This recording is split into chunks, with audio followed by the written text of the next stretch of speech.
Con el gusto de saludarles, este es su programa Reflexiones con un servidor Andrés Mares, transmitiendo a través de nuestra señal de RTQ en el 1200 de AM y en el 100.3 de FM desde la hermosa ciudad de Santiago de Querétaro, México, y también nos pueden seguir a través de nuestra página de internet www.rtq.mx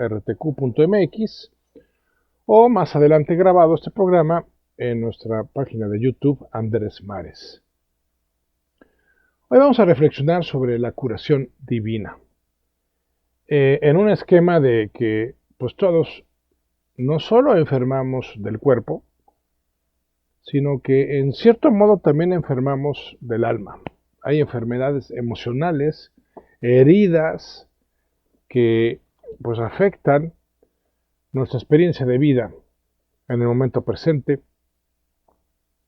y hay que ver cómo podemos apoyarnos en Dios para curarnos. En el programa anterior hablábamos de cómo podemos apoyarnos en Él para perdonar y reconciliarnos con el pasado. Hoy vamos a ver cómo podemos apoyarnos en Él para curarnos también de nuestras heridas físicas, no digo que no, pero cuando se traten de padecimientos físicos, pues primero hay que poner los medios ordinarios, ¿no? O sea, sería una temeridad, una necedad, pretender que a nivel espiritual se nos cure algo físico cuando podemos disponer de medios humanos, tanto alópatas como homeópatas o alternativos, para poderlo hacer.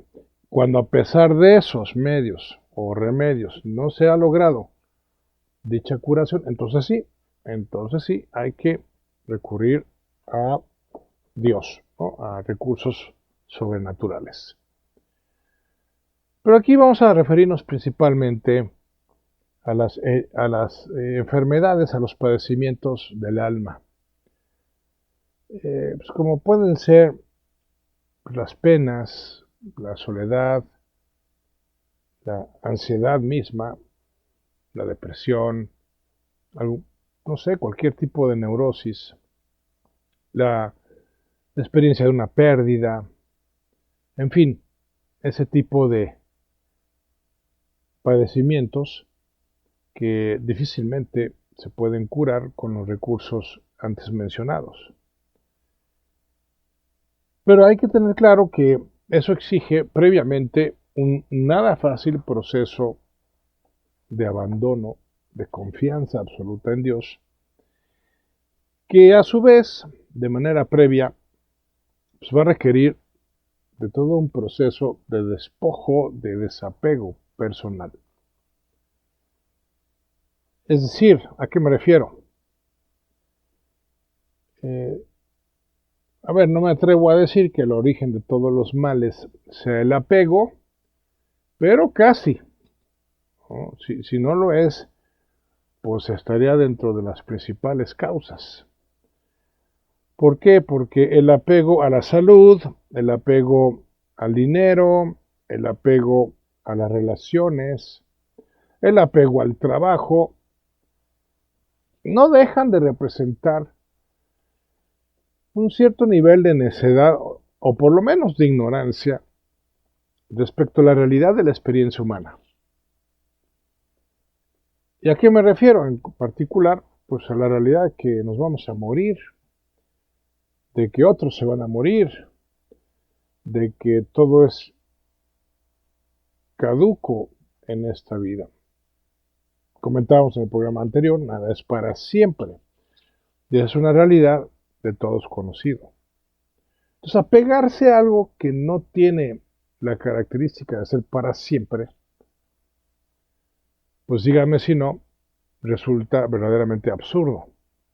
Es decir, apegarse a algo o a alguien que en un momento dado vamos a perder, o que en algún momento dado nos puede dar la espalda, o que en algún momento dado, pues no sé, se echa a perder, en fin, ¿qué les puedo decir? Va enfermando el alma. Voy a poner un ejemplo simple, pero que me parece puede ser un buen marco de referencia de a qué me estoy refiriendo. Hace años, pues uno de mis clientes está feliz porque como fruto del trabajo y el ahorro de varios años, por fin se iba a poder comprar el automóvil de sus sueños. Lo cual lo tenía muy entusiasmado, lo tenía muy ilusionado, por supuesto. No se diga el día que se lo entregaron, estaba feliz. Pero a partir de la experiencia de la posesión de ese coche, empezó a ver una transformación para mal en su estado anímico, ¿no? De la ilusión y la alegría a la preocupación, la inquietud y hasta la angustia. Pues adivinen por qué, pues por lo que le pudiera pasar a su amado coche. Si se lo pudieran chocar, rayar, robar, en fin.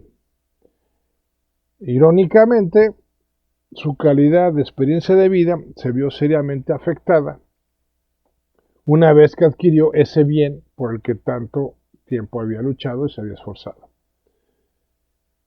Y significa esto que, o la moraleja es que entonces no hemos de ilusionarnos con poseer nada. No, por supuesto que no.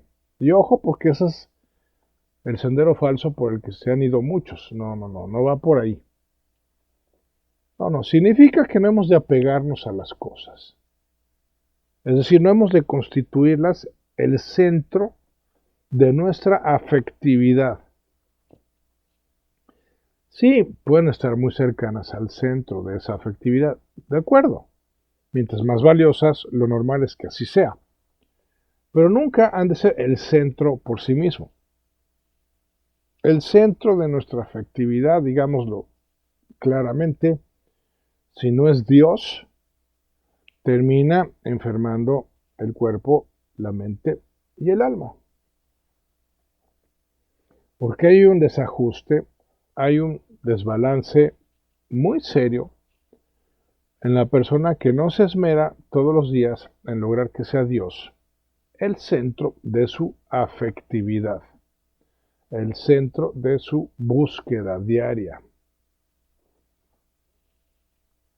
Y vuelvo a reiterarlo, y si cerca de esa búsqueda, de ese centro de atención, otros temas importantes como la familia, el trabajo, la salud, etc. Sí.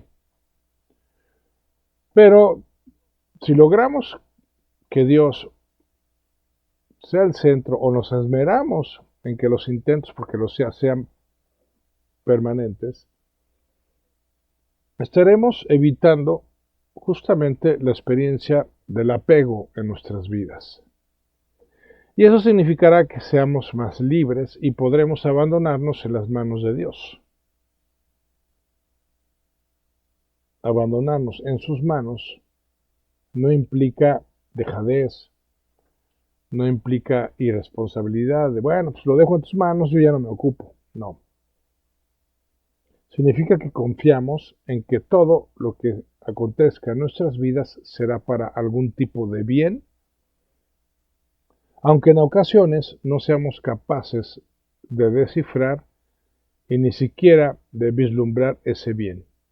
Pero lo damos por hecho, porque está nuestra confianza, porque está nuestro abandono, porque está nuestro desapego, que podemos vivir con ese grado de libertad, ¿no? Con esa libertad que hace posible nuestra independencia real de lo material, de lo relacional, de lo profesional. Y curiosamente, o paradójicamente si quieren, cuando logramos dicha independencia, disfrutamos más de los bienes materiales, disfrutamos más del trabajo, disfrutamos más de las relaciones, porque las presenciamos como lo que son, un encargo de Dios, un préstamo, pero no nuestra posesión. Entonces, no nuestra propiedad. Entonces no tendremos el estrés que suele asociarse a la posesión o propiedad de algo. Porque hay estrés asociado a la posesión o propiedad de algo. Ejemplo, tengo un coche, pues hay estrés asociado a lo que tengo que procurar para seguir haciendo que el coche funcione. Por un lado, los servicios, el mantenimiento, las reparaciones. Y por otro, los trámites que se requieren para que pueda circular tranquilamente, porque he cumplido con ellos. Que si la tenencia, que si la verificación. Entonces, implica cierto grado de estrés tener un automóvil. Súmale todas las posesiones, porque si es una casa, los servicios, las reparaciones, el predial. Si es la ropa, es la lavandería o la lavadora o la planchada. Si es una relación, no se diga la cantidad de estrés que se asocia. Ahora, no estoy queriendo decir con esto que vivamos con un espíritu minimalista y tengamos lo menos posible, porque esa sea la solución. A ver, habemos personas que sí tendemos más hacia ese lado. Yo en lo particular estoy convencido de que menos es más, justamente porque pues reduces el nivel de estrés, por un lado, y por otro lado, pues porque te vas cuidando de la posibilidad de apegos a futuro. Pero no significa que los que no sean minimalistas estén mal. No, no, no, no. Nada más quiero subrayar la importancia que tiene el que busquemos desapegarnos en general de esta vida para que logremos vivir con mayor grado de libertad y podamos disfrutarla más. O sea, no es un planteamiento de resignación angustiante, de que ten lo menos posible para que te preocupes lo menos posible, de que puedas perder lo menos posible. No, no, simplemente es no perder de vista que nos vamos a morir, punto. Y cuando nos muramos vamos a dejarlo todo aquí, punto. Entonces, ¿para quién va a ser? Pues quién sabe, para nuestros hijos, tal vez, para nuestros yernos o nueras, tal vez, no sé, para los nietos, muy bien, no está mal. Pero nosotros no nos vamos a llevar nada. Entonces hay que aprender a vivir con esos grados de libertad que nos da el ser desapegados. Y estaremos viviendo en términos de lo que podríamos llamar una medicina espiritual preventiva. Y en la medida en que seamos más diligentes con ese tipo de medicina preventiva, evitaremos a futuro pues tener que llegar a la dolorosísima medicina correctiva.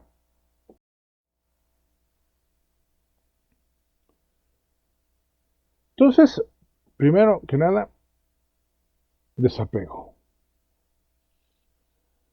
Para lograr ese desapego, pues hay que profundizar justamente en la realidad de nuestra propia muerte, que es un tema que solemos evadir por naturaleza. Se entiende. Pues a quién le gusta hablar o reflexionar sobre su propia muerte, pues a nadie. De hecho, la muerte, en cierto sentido, es una experiencia antinatural. Por eso todo nuestro ser se aferra a la vida, porque estamos hechos para la eternidad. Pero es inevitable y por lo mismo, pues la eternidad, como comentábamos en el programa anterior, no la vamos a lograr en esta vida. Y entonces, pobre de la persona que no crea en otra vida más allá, porque entonces sí ya se le acabó el show, ¿no? Y eso sí es deprimente. Los que sí creemos en otra vida y más plena y es así eterna, bueno, pues ya podemos manejarnos en esta vida, pues insisto, con más grado de libertad. No significa con irresponsabilidad, al contrario, creer en otra vida nos ha de hacer más responsables en esta, porque seguramente están correlacionadas. La calidad de la vida eterna tiene que ser, por simple lógica, función de la calidad de vida que logramos en esta vida. Y no me refiero al bienestar material o físico, ni siquiera al emocional.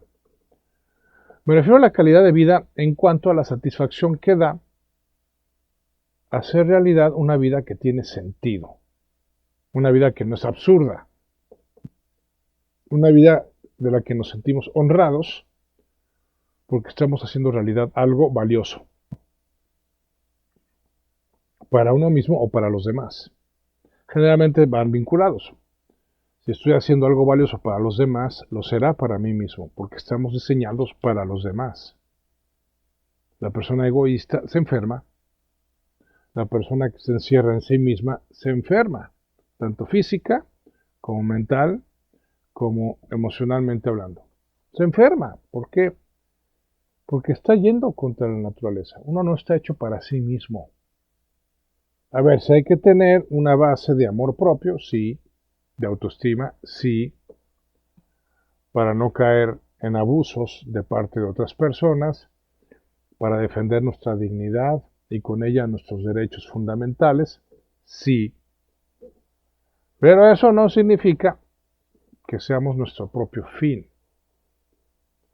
Nuestro propio fin es Dios. Y para llegar a ese fin, el medio son los demás. El servicio que podamos prestarle a los demás y las formas que logremos encontrar para hacer de sus vidas una experiencia mucho más agradable porque nosotros estuvimos presentes en sus vidas. Entonces sí, ya podemos hablar de curación. Porque la curación empieza desde el enfoque. La persona que está obsesionada con su sentirse mal difícilmente va a curarse. Hay personas obsesionadas con sus síntomas. Hay personas que se martirizan con ellos.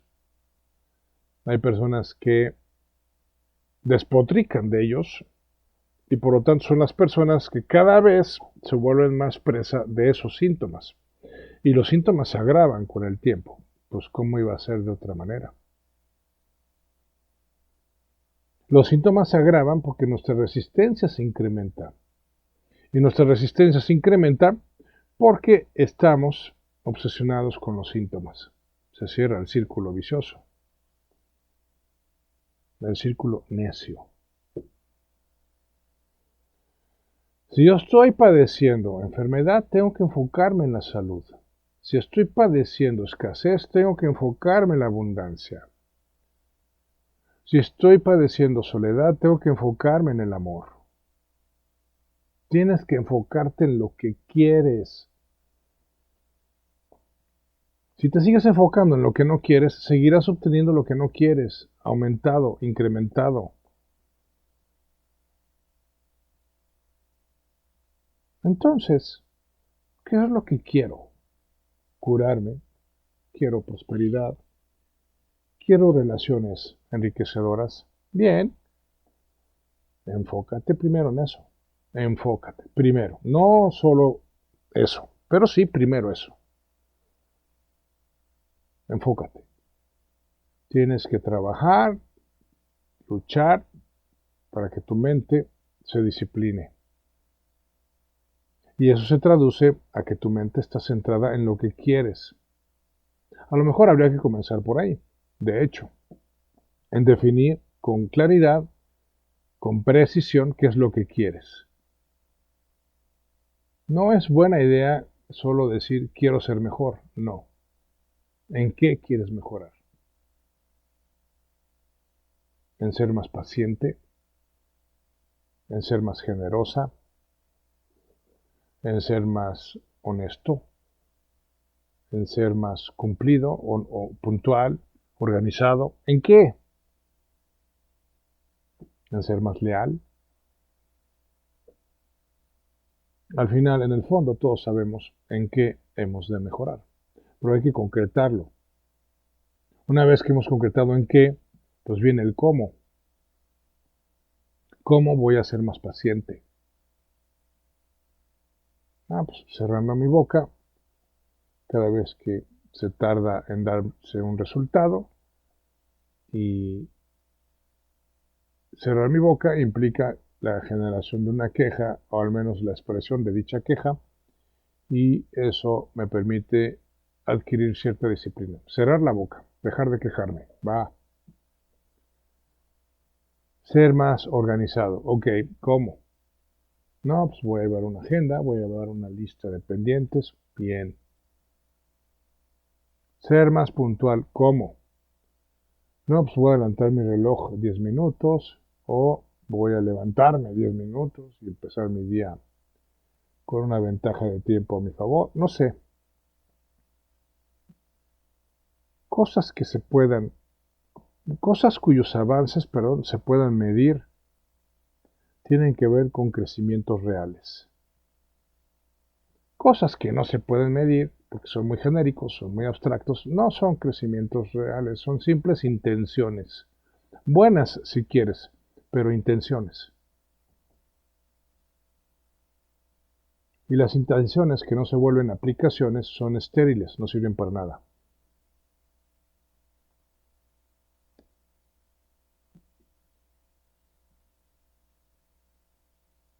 Entonces, ¿qué quiero?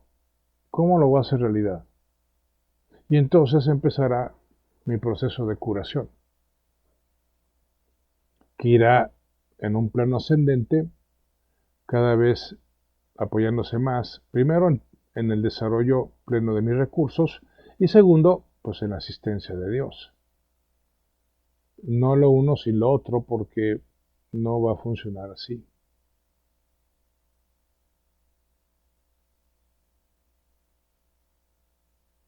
Primero tengo que poner mi parte.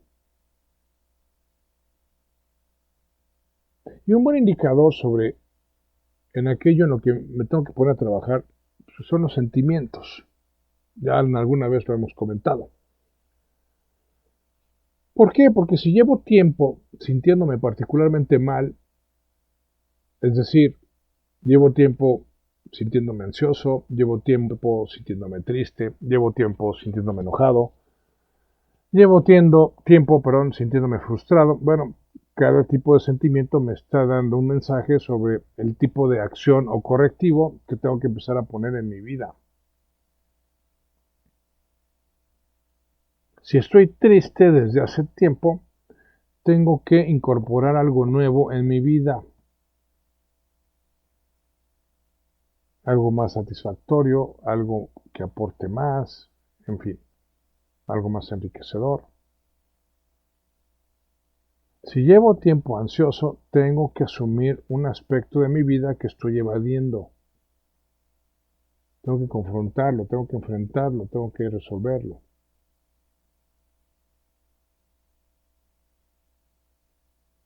Si hace tiempo que me encuentro frustrado, tengo que emprender algo nuevo. En fin, así, dependiendo de la naturaleza del sentimiento, será el tipo de mensaje de cambio que me envíe para ponerme a trabajar y empezar ese proceso de curación. Pero hay personas que esperan el milagro sin más, ¿no? Y recurren a Dios de una forma descarada, si se me permite la expresión.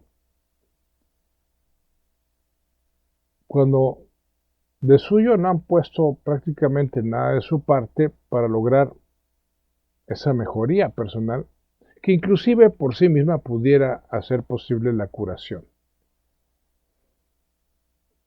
Claro, caso aparte es el de las personas que ya habiendo puesto todo lo humanamente posible, pues por supuesto que ya pueden recurrir a Dios para esperar el milagro, me queda claro.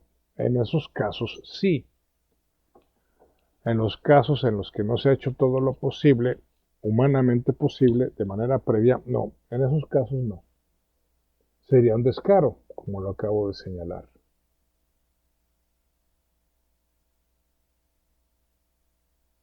Por eso la curación personal implica responsabilidad personal, no victimismo personal, independientemente de la causa del padecimiento, e independientemente inclusive de si tuvimos que ver o no con dicha causa. Por ejemplo, si fui negligente en mi manera de comer durante años y eso me terminó provocando una diabetes, pues puedo terminar arreglando las cosas cambiando por fin y definitivamente mi régimen alimenticio, buscando curarme de dicha diabetes y buscando hacer ejercicio, que seguramente antes no hacía, y todo lo que exige de cuidados esa enfermedad.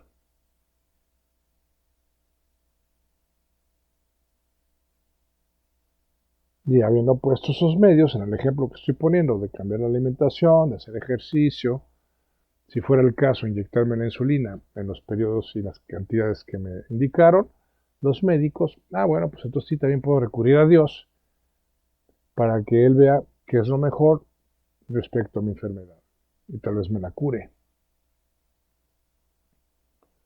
Pero porque de alguna manera he aprendido la lección y estoy incorporando esa nueva lección a mi vida.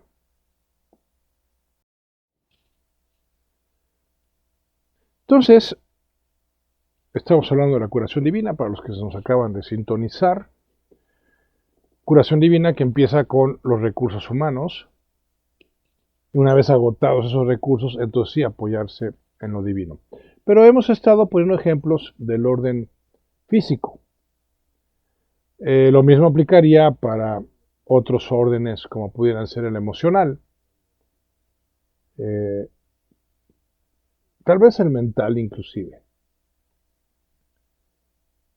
Hay padecimientos del corazón, no me refiero a los cardíacos, me refiero a los emocionales, que como considerábamos en el programa anterior, pues sí, muy probablemente requieran de la intervención de Dios para que podamos curarnos de ello. Pero quisiera ahorita hacer referencia a un caso particular que se puede dar. Y sea el caso particular de que, a pesar de los recursos humanos, naturales, perdón, y a pesar de los recursos sobrenaturales, no nos curemos. Sea porque el padecimiento es irreversible, no sé, la invalidez, por ejemplo, o la pérdida de un ser querido, sea porque de alguna manera nuestro destino es que tengamos ese padecimiento, por lo que sea que vamos a desconocer, evidentemente, que tal vez, cuya razón tal vez conozcamos en la otra vida, pero que aquí no entendemos por qué se da, por qué nos tocó. Vamos a pensar, porque así muchos lo ven, como una especie de, me tocó la bolita negra, ¿no? Cuando me acuerdo que íbamos al sorteo famoso, no sé si siga haciéndose, creo que ya no, pero antes, para aspirar a la cartilla militar, que era fundamental que la obtuvieras para poder hacer trámites de cualquier índole, pues al cumplir los 18 años tenías que hacer tu servicio y tenías que ir al sorteo.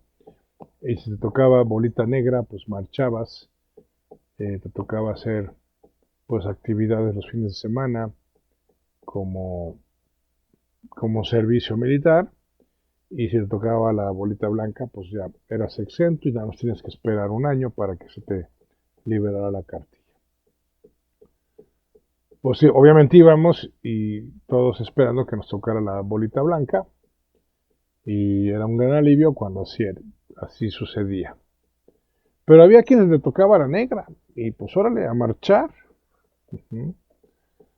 No creo en el caso de las enfermedades irreversibles que se deban al azar. Yo creo que hay un plan divino detrás. No sé cuál, no, tampoco podría atreverme a afirmar cuál. Se puede especular, pero hasta ahí, ¿no? O sea, puede ser un tema de purificación por otras almas, de purificación personal, no sé. Insisto, sería pura especulación. Pero el hecho es que hay personas a las que les toca un padecimiento de por vida, o nos toca, ¿no? Y a las que nos toca un padecimiento de por vida, pues lo mejor que podemos hacer, la postura más sensata, es aprender a vivir con ello. en vez de pelearnos con ello, en vez de simplemente renegar de ello. ¿Y por qué? Se preguntarán más de alguno. ¿No es eso resignarse cobardemente? No, no. A ver, sí puede llegar a darse el caso de que se resigna uno cobardemente o conformistamente, si sucediera que una persona permitiera que el resto de su vida se viera afectada por esa realidad y entonces se rindiera y ya se dedicara a caer en un esquema de supervivencia y dejara de vivir en realidad. Pero me refiero más bien a justamente aprender o disponernos a aprender a vivir con ello, porque somos conscientes de que la vida es mucho más que sentirse bien físicamente. La vida es trabajar, la vida es amar, la vida es aprender, la vida es disfrutar a pesar del padecimiento. A lo mejor esa capacidad de disfrute se ve limitada por el padecimiento, de acuerdo, muy probablemente sea así, pero no toda la capacidad de disfrute o no en su totalidad. Entonces hay muchas cosas importantes que se pueden hacer realidad aunque uno tenga un padecimiento de por vida. Y eso no hay que perderlo de vista porque el hecho de que nos haya tocado en cierta manera la bola negra no es una maldición, ni tenemos por qué verla así. Tal vez sea todo lo contrario, sea un sello distintivo de un grado particular de confianza que Dios nos tenga para trascender más la experiencia de la vida que se nos presenta más limitada por el padecimiento del que somos objeto. ¿De acuerdo? Y eso puede ser, insisto, más una muestra de confianza en Dios hacia nosotros que una especie de maldición hacia nosotros. Al final cada quien lo querrá ver como lo decida, ¿no? Pues cada quien crea su propia realidad de acuerdo a su propia percepción. Bueno, yo prefiero verlo así y es una propuesta que les hago a aquellos que tienen un padecimiento de por vida como lo tiene un servidor. Porque la vida sigue y la vida sigue esperando de nosotros lo mejor que tengamos para ofrecerle. Y en el caso particular, a pesar de ese o esos padecimientos que nos han tocado vivir. Y ya, sin aspavientos, sin dramas, sin victimismos, sin hacer ostentación de ello, ¿no? Porque se me hace hasta de categoría que poca gente lo sepa. Digo, aquí pues, mucha gente va a saber, mira, Andrés Mares tiene un padecimiento por... Bueno, pues sí, pero pues, para que a veces es bueno hablar en primera persona. Pero de ninguna manera lo considero ni de lejos mala suerte y mucho menos una maldición. Y espero que así lo consideren muchas personas que tengan también uno o varios padecimientos de por vida. El caso es, amigas, amigos míos, que la curación exige previamente un tipo de transformación. Puse el ejemplo del diabético que tiene que transformar su régimen alimenticio, su régimen de ejercicios, como pudiera ser en muchos casos con cualquier otra enfermedad. Pero también hablo del caso de una persona, como en el programa anterior lo mencionábamos, que quiera curarse de su pasado y tenga que transformar su relación con Dios. O de una persona que quiera curarse de un temor y tenga que transformar sus maneras de pensar. Como sea el formato que se dé de padecimiento, va a exigir de nosotros una disposición al cambio para poder aspirar o a la curación, si es posible, o a la trascendencia del padecimiento si la curación no fuera posible. Finalmente, cambio. Y cuando hablamos de cambio, pues hablamos de otras disposiciones que vamos a considerar a continuación y con las cuales vamos a cerrar este programa. Entonces, ¿cuáles son esas disposiciones para el cambio? Pues no sé si en ese orden exactamente, pero estas disposiciones son la disposición a aprender, muy importante. Si yo creo que ya lo sé todo o que lo que supe en un momento de mi vida sigue aplicando en la actualidad, pues lo más probable es que no cambie y entonces no me cure. Ejemplo, ¿no? Pues una persona que dice, no, yo con lo que como estoy bien, eso que me dice el médico no es cierto, yo voy a seguir comiendo de la misma manera, pues no te vas a curar, punto. Pero es que yo aprendí antes que no hacía daño X o Y alimento, pues sí, pero ahora ya se sabe que sí hace daño. Ejemplo, pues el cigarro. ¿Cuánto tiempo se fumaba a diestra y siniestra y no se veía mal? Al contrario, era reflejo de una actividad socialmente aceptada y antes hasta en los aviones, en los hospitales se fumaba. Se fue descubriendo, ¿no? Lo dañino que es fumar y pues se fue progresivamente limitando, restringiendo el hacerlo, porque ahora somos conscientes de que fumar es malo. Entonces imaginemos una persona que en la época en la que fumar, era socialmente aceptado, pues siga quedándose con ese esquema y diga, no, nunca ha sido malo fumar. Lo que pasa es que ahora pues hay campañas, pues no sé, lo que sea. No, a ver, ahora ya se descubrieron cosas que antes no se sabían y por eso ahora se reconoce públicamente que fumar no es bueno. Entonces tienes que cambiar tu hábito. No, pues no lo voy a cambiar porque para mí sigue siendo neutral el que yo fume. Bueno, pues la realidad es que hasta ese grado podemos ser necios, honestamente. Pero bueno, pasa. Entonces, una disposición es a aprender. Otra disposición es a la corrección que nos pueda venir de otros, ¿no? Tal vez la más difícil. Cuando alguien nos corrige, que a ver, también mmm, esto es un tema interesante porque, por un lado, se nos suele corregir del peor modo que es a través de la discusión, el reclamo o el pleito, lo cual no está bien. Pero por otro lado también muchos de esos reclamos, pleitos, discusiones tienen su origen en algo que tenemos que cambiar. Entonces aquí hay una ambivalencia pues interesante, ¿no? O sea, muchos no cambian porque se les plantea de mal modo, pero mucho de ese mal modo se debe a la falta de cambio en la otra persona. En fin, por algún lado hay que romper ese círculo vicioso y pues yo creo que el mejor lado, el más práctico al menos, es romperlo por uno mismo y entonces pues aceptar la corrección de los demás, aunque se nos esté haciendo de mal modo.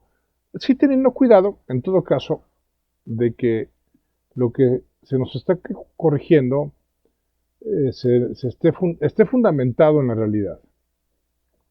Porque también hay muchas correcciones, entre comillas, que son manipulaciones de otros para que hagamos realidad sus caprichos. Y pues no. Eso no solo no teníamos que corregirlo, sino que no tendríamos por qué hacerlo. Pues es absurdo, pero bueno. No, me refiero a esas correcciones que tienen fundamento real y en donde nos ponen ejemplos claros, contundentes, de esas fallas, de esas omisiones o de esas acciones negativas de nuestra parte. Y además, hasta nos presentan pruebas de las consecuencias que se derivan de ello. Bueno, pues ahí sí me abro a la corrección, aunque me duela reconocerlo y aunque me duela el sacrificio que implique, pero lo corrijo. Es otra disposición muy importante al cambio. Otra disposición que une a las dos anteriores, pues es la humildad. Si no soy humilde, no voy a aprender y no me voy a dejar corregir. Así de simple. Entonces, la humildad es fundamental para que se den ambas situaciones. Y otra, fundamental, la fe. La fe en Dios, la confianza en Él. Recurrir a Él. Porque, pues no sé, en mi experiencia de coaching, muchas personas que terminan teniendo claro el tipo de cambio que necesitan generar en su vida, pero no se apoyan en Dios, sino solamente en su fuerza personal, como lo planteábamos en el programa anterior, tal vez lo logren durante un tiempo, pero no de manera permanente.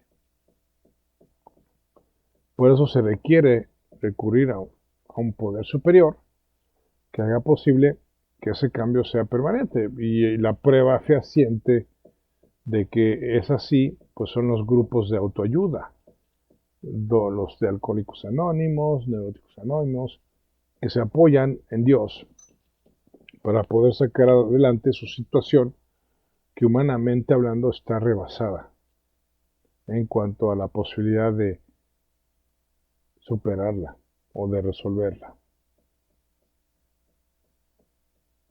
Entonces es muy importante, pues, que logremos estas disposiciones al cambio, que son el precedente para una curación personal, sea física, sea mental, emocional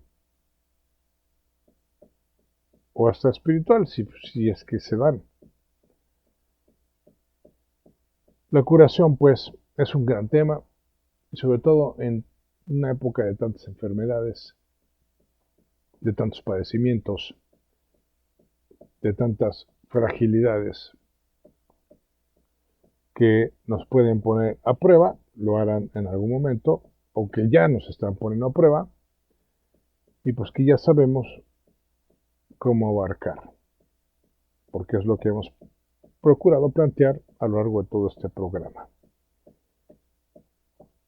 Entonces, amigas, amigos míos, la clave en esto, como en todo, se encuentra en la disposición personal, se encuentra en uno mismo. Sí, en el caso de las curaciones hay que poner recursos alópatas, homeópatas, espirituales, todos los que se puedan. Pero siempre recursos que hemos de tener bien claro que han de estar acompañados de cambios personales para que puedan surtir efecto y dar resultado. Dicho lo cual, pues no me queda más que terminar el programa del día de hoy. Como siempre, muchas gracias por acompañarnos. Gracias al equipo de producción de RTQ que lo hace posible. Recuerden que me pueden contactar para cualquier pregunta, sugerencia o comentario a mi correo info@andresmares.com o también escribirme en los comentarios del canal de YouTube, el canal de Andrés Mares, en la lista de reproducción Reflexiones. Con mucho gusto, ahí estaremos al pendiente de sus sugerencias o comentarios o dudas también, ¿por qué no? Podemos seguir reflexionando a través del correo o de los comentarios de la página de YouTube a lo largo de la semana. Y pues yo soy Andrés Mares y este es tu tiempo, tu espacio para el cambio. Gracias y hasta la próxima.